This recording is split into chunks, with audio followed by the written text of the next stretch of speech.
Y acá aparece ya un primer hecho interesante, que es esta Facultad de Derecho de Loyola, donde en vez de hacer un edificio, él propone de alguna manera un conjunto de edificios estilísticamente diversos, rodeándolos con un paisaje similar a una plaza.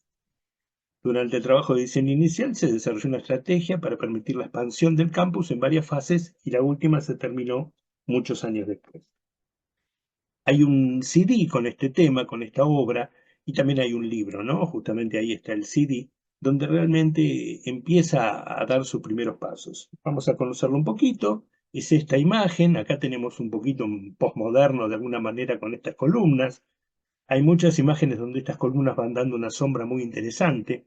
La forma como trabaja la escalera, absolutamente volumétrica saliendo hacia afuera, lo vamos a ver en este mismo PowerPoint, justamente lo que hace en otro museo interesante, donde Vitra, donde realmente utiliza una escalera muy parecida a las de Le Corbusier. Esta la realiza de esta manera. Y acá tenemos los conjuntos, de alguna manera, que va haciendo Frank Gehry en su momento. Así que esta es la Facultad de Derecho de Loyola. Sus principios, de alguna manera, es distinto a todo lo que hicieron los demás arquitectos que proponían un edificio junto, y en vez de eso, él prefirió ser separados con una unidad. Y ya vemos cómo saca los volúmenes hacia afuera y cómo juegan en los espacios centrales. Obviamente lo hizo siendo más joven que esto, pero esto es una imagen de Gehry que estaba pegado con la otra, ¿no? Gehry tuvo una idea original y descomunal para Loyola. Todos los demás arquitectos habían propuesto un solo edificio enorme. Gehry propuso una aldea de edificios más pequeños alrededor de una plaza. Dijo que nos daría una sensación de lugar, a escala humana. La idea cautivó al comité. Sus imaginativos edificios se encuentran ahora en muchos países, pero su primer gran proyecto que atrajo a la atención nacional e internacional fue la Facultad de Derecho de Loyola en el centro de Los Ángeles, que muy pocos realmente profesores y alumnos y arquitectos lo saben. Ahora ya nos vamos un poquito a Japón. Y ahí empieza otro elemento muy importante. 1987, estamos hablando de un hombre de 58 años casi. 57. Fíjense este pez. Y ahí vamos a las escamas. Nosotros vamos a ver muchísimas obras de Frank Gehry en escamas y la parte metálica de alguna manera. Así que este no es un edificio, obviamente, es una escultura, pero es una musa inspiradora para Gehry. Trabajó muchísimo con el tema del agua. Se sabe que el arquitecto incluye motivos de nadadores a escala de su obra, especialmente en objetos pequeños. Fíjense, 1987, con la supervisión de Tadao Ando, y acá les traje algunas imágenes prácticamente blanco y negro allá, como para empezar a ver en ese momento, 1987, como cuando todavía había nafta con plomo de alguna manera y se contaminaba mucho más el ambiente. ¿Cómo genera esto? Y esto también, así como Rauschamp, como les coloqué, y como ahora vamos a ver Le Corbusier, no vamos a ver a Le Corbusier, lo vamos a ver en Frank Gehry, pero cómo utiliza el tipo de escalera que utiliza, circular, que utiliza Le Corbusier. Y acá lo que tenemos es las escamas, ¿no? Fundamental el tema de escamas, como para empezar a pensar en la arquitectura de Gehry, ¿no? Lo que va a vendrá. Y este es un gran aporte también para él, que lo hace obviamente en su momento. Fijémonos también en la escala monumentalista, que esto es muy propia de la arquitectura comercial. O sea, la arquitectura comercial, si han leído al Robert Venturi, por ejemplo, en Aprendiendo de Las Vegas, es esto. Y acá ya viene un hito interesante, donde todavía sigue siendo prolijo de alguna manera, pero ya sí desconstructivista, permanentemente saliendo de los cánones normales, aunque acá tenemos un eje de equilibrio, pero lo rompen, enseguida lo rompen. 1989, el Museo Vitra, que justamente es un museo que tiene que ver con los diseños Vitra, ¿no?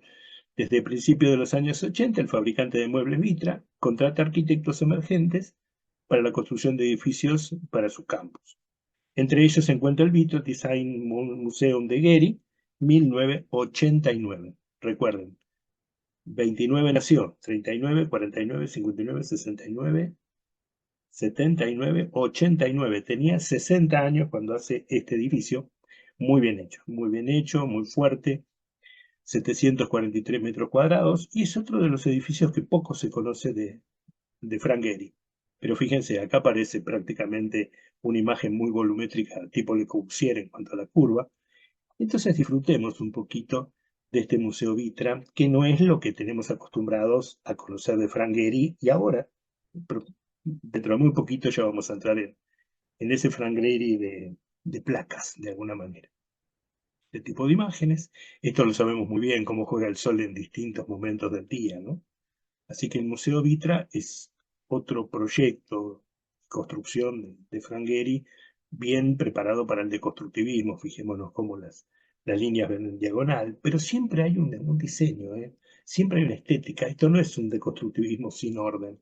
Es como que Gehry tiene una imagen de lo que quiere lograr.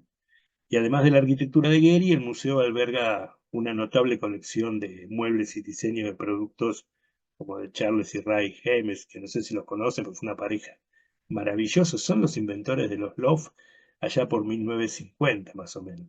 Es decir, un galpón, y vivían adentro del galpón tipo loft. Diseñadores de primera, Alvarado, etcétera. Pero fíjense, la entrada es una entrada marcada, fuerte, y después juega muy volumétricamente con distintas respuestas a cada lado. Acá tenemos, recuerden que esto se lo llevan, o sea, yo se los envío, lo que es el Museo Vitra, y acá están las dos plantas más importantes del Museo Vitra y su ubicación. Y acá ya sí, seguimos en 1989, fíjense, un joven de 60 años que ya empieza a trabajar con placas. Ahí nos vamos un poquito a ese pez que vimos en Japón hace muy poco, donde empieza a trabajar con un material distinto. Gehry, la verdad que dentro de muy poquito vamos a ver que empieza a incorporar programas, software que tienen que ver con aviación, con la forma de hacer los aviones, porque trata de buscar un material distinto, después va a usar titanio, acero inoxidable, titanio, aluminio, que después lo pinta, para poder lograr estos efectos. Estos efectos en algunos casos han sido duros, ahora lo vamos a conocer, porque a veces refractaban demasiado a los vecinos del lugar. Pero lo importante de esto es cómo cambiaba el sol en el día. Lo más lindo que tiene Gehry es cómo sale el sol, se pone el sol y cómo van cambiando, lo vamos a ver, los distintos colores de estas placas en el día. Este también es un museo de arte Weizmann que pocos lo conocen. Pocos conocen de esto, y ya acá tenemos un dibujo de lo que hacía Gehry. Gehry realmente hacía como un boceto, hasta en algunos lugares eligió el terreno él, dijo no, acá no, prefiero en este lugar, y tenía la volumetría. Ustedes saben que algunos de nosotros empiezan a diseñar por el funcionalismo, empiezan a poner los distintos bloques funcionales y después le hacen la carcasa. Otros trabajan como Gehry desde la forma y después le dan la función. Y otros también trabajan en corte. Evidentemente los que trabajan en volumen ya están trabajando en corte, ¿no? El Museo de Arte está ubicado en el campus de la Universidad de Minnesota. Su fachada occidental con torres y bahías revestidas de acero se asoma a los acantilados del río Mississippi, por eso lo marca ahí de alguna manera. Y es esto, acá ya tenemos un Gehry que, sin ser lo que después va a ser el Guggenheim, que es, o el Louis Vuitton, que es mucho mejor, o el Museo Pop, que lo vamos a ver ahora, pero sigue siendo de chapa de alguna manera revestido, empieza a ser un artesano. Y ustedes creo que se los envié, que no lo criticaban, porque todos lo criticaban, metía un dedito y decía, con este dedo yo diseñé el Guggenheim. Y se convirtió en el edificio icónico de los 2000, de 1990, del 2000, ¿no? O sea, prácticamente como un edificio muy importante, el Guggenheim. Pero estos son los inicios. 1989, el Museo de Arte de Weimar. Depende de la hora del día. Acá tienen un poco cómo realmente las plantas son cuadradas, son tranquilas, pero después afuera le hace todas unas formas muy locas. Un poco estamos volviendo a la casa de él, donde la casa la deja y de alguna manera va revistiéndola por fuera, como para que tenga una imagen más moderna o distinta.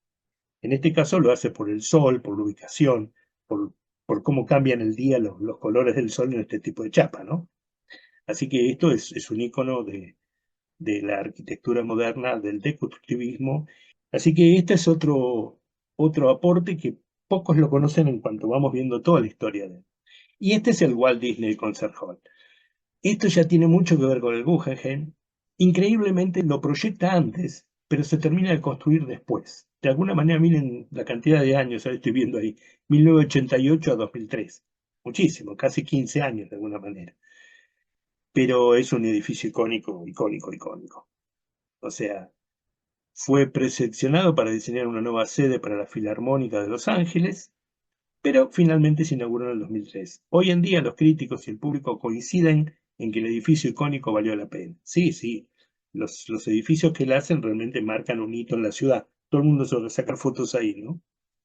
Este, y acá lo tenemos como imágenes. Pero seguimos, fíjense, ahora les voy a mostrar una planta para que se den cuenta cómo él trabaja todo de afuera.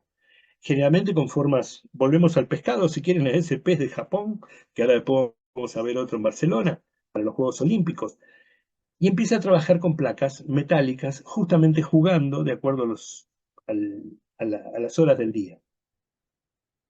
Si lo miramos en sí, acá en el centro tiene un cuadrado directo, que no es, fíjense, el concert es cuadrado, o sea, no hay ningún problema. Pero él después le va manejando todos los costados con una forma muy artística. Por eso volvemos a su abuela artesana, cuando él tenía 8 años y generaba formas muy locas. Y por eso se dice de Gehry que él hace esculturas habitables. Y a una escultora a veces no le podemos discutir por qué lo hizo así. Obviamente, en el caso de la arquitectura, tiene también un fundamento técnico muy, muy, muy importante, pero fijémonos cómo realmente la planta, para este tipo de, es una planta rectangular, normal, pero después empiezan a salir distintos tipos de salientes con escamas generalmente. Evidentemente la imagen de los pescados, las escamas del pescado, podemos ver las branquias también, son muy importantes. Así que si queremos decodificar un poquito Frangheri, gran creador, persona donde todo el mundo se iba a sacar una foto, el icono máximo del deconstructivismo, justamente de la plasticidad, la neoplasticidad y todo.